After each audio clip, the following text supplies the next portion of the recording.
നമസ്കാരം. ഞാനിന്ന് സംസാരിക്കുന്നത് ഇക്കിൾ അഥവാ ഹിക്കപ്സിനെ കുറിച്ചിട്ടാണ്. ഇക്കിൾ വരാത്തവരായി ആരും തന്നെ ഇല്ല. മിക്കപ്പോഴും ഇക്കിൾ എന്ന് പറയുന്നത് ഒരു നോർമലായിട്ടുള്ള അവസ്ഥയാണ്. ചില സന്ദർഭങ്ങളിൽ മാത്രം ഇതൊരു 48 മണിക്കൂറിൽ കൂടുതൽ നീണ്ടു നിൽക്കാറുണ്ട്. ഇതിനെ പെർസിസ്റ്റൻ്റ് ഹിക്കപ്പ് എന്നാണ് പറയുന്നത്. ചില സന്ദർഭങ്ങളിൽ മെഡിസിൻസ് ആവശ്യമായിട്ട് വരാറുണ്ട്. അതിനു വേണ്ടിയിട്ട് റിലാക്സൻറ്റോ സിഡേറ്റീവ്സോ ഒക്കെ കൊടുക്കേണ്ടി വരും.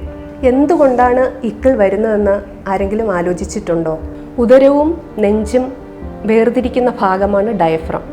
ശ്വാസം എടുക്കുന്ന സമയത്ത് ഡയഫ്രം താഴോട്ട് പോവുകയും ശ്വാസം പുറത്തേക്ക് വിടുന്ന സമയത്ത് ഡയഫ്രം മേളിലോട്ട് വരികയും ചെയ്യുന്നു. ഇതിന് പ്രത്യേകമായിട്ടുള്ളൊരു താളമുണ്ട്. ഈ താളം തെറ്റുന്ന സമയത്ത് വേഗസ് നെർവ് ഓവർ സ്റ്റിമുലേറ്റ് ചെയ്യുകയും ആ സമയത്ത് ഇക്കിൾ ഉണ്ടാവുകയും ചെയ്യുന്നു.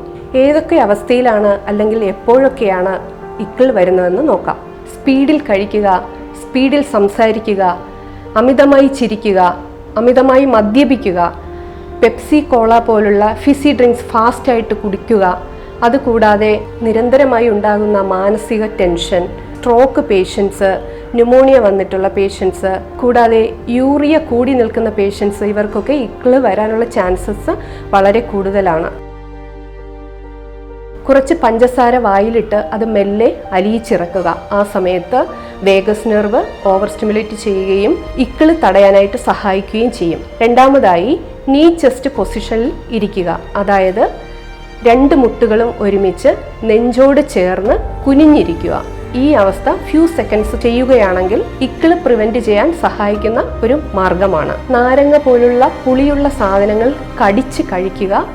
അതുകൂടാതെ തണുത്ത വെള്ളം ഉപയോഗിച്ച് ഗാർഗിൾ ചെയ്യുക. അടുത്തതായി നോസ് പിൻ ചെയ്ത് പിടിച്ചതിന് ശേഷം വായിലോട്ട് എയർ ഊതിപ്പിടിക്കുക. ഈ സമയത്ത് കാർബൺ ഡൈ ഓക്സൈഡ് ഡെവലപ്പ് ആവുകയും ഇത് വേഗസ് നെർവിനെ സ്റ്റിമുലേറ്റ് ചെയ്ത് ഇക്കിൾ തടയാൻ സഹായിക്കുകയും ചെയ്യും. ഈ പ്രൊസീജിയർ 5 പ്രാവശ്യം ആവർത്തിക്കുക. അതിനുശേഷം ഒരു സ്ട്രോ ഉപയോഗിച്ച് തണുത്ത വെള്ളം കുടിക്കുക.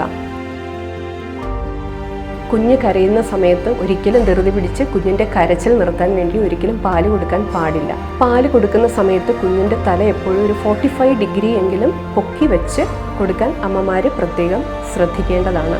ഫീഡ് കൊടുത്ത ശേഷം നന്നായി ബർഫ് ചെയ്ത് കുഞ്ഞിൻ്റെ വയറിലുള്ള എയർ കളയാൻ പ്രത്യേകം ശ്രദ്ധിക്കണം. ബോട്ടിൽ ഫീഡാണ് കൊടുക്കുന്നതെങ്കിൽ കുഞ്ഞിൻ്റെ പ്രായത്തിന് അനുസരിച്ചുള്ള നിപ്പിൾ തിരഞ്ഞെടുക്കാനായി പ്രത്യേകം ശ്രദ്ധിക്കേണ്ടതാണ്. അല്ലെങ്കിൽ അതുവഴി എയർ കടന്ന് കുഞ്ഞിന് കൂടുതൽ അസ്വസ്ഥതകൾ ഉണ്ടാകാനായിട്ട് ചാൻസ് കൂടുതലാണ്. ഫീഡ് കൊടുത്തതിന് ശേഷം ഒരിക്കലും കുഞ്ഞുങ്ങളെ മലർത്തി കിടത്താൻ പാടുള്ളതല്ല. അഥവാ കുഞ്ഞുങ്ങളിൽ ഇക്കിൾ വരുവാണെങ്കിൽ ഇച്ചിരി ഗ്രേപ്പ് വാട്ടർ കൊടുക്കാം. അതുകൂടാതെ പാസിഫയർ കുഞ്ഞുങ്ങളുടെ വായിലോട്ട് കണ്ടിന്യൂസ് വച്ച് കൊടുത്താൽ അത് ഇക്കിൾ തടയാനുള്ള ഒരു നല്ലൊരു മാർഗമാണ്. സംശയ നിവാരണങ്ങൾക്കായി കെയർ ആൻഡ് ക്യൂറുമായി ബന്ധപ്പെടുക. Thank you.